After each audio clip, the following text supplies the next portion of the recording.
Welcome to the Learning Pines YouTube. We hope this video helps. You begin by getting the basics right.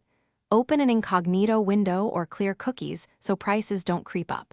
Next, enter your origin and destination but allow nearby airports and pick flexible dates. Use a 3-day range or calendar view.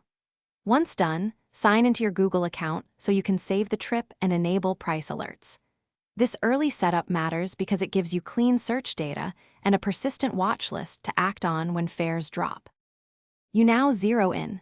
Open the date grid and price graph to spot the cheapest day combinations, and switch to the Explore map if you're flexible with destinations. Make sure to apply filters: nonstop versus one-stop, total travel time, preferred carriers, and baggage rules, because a cheap fare without baggage can cost more. Consider multi-city or separate tickets for savings, and cross-check alternate airports. Sometimes adding a short regional flight. You're ready to book.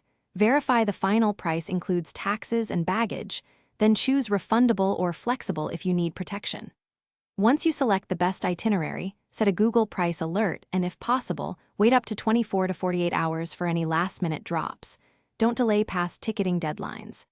If something goes wrong, errors or pricing glitches, clear your cache, try a different browser or device, and if issues persist, book directly on the airline site to secure the fare quickly.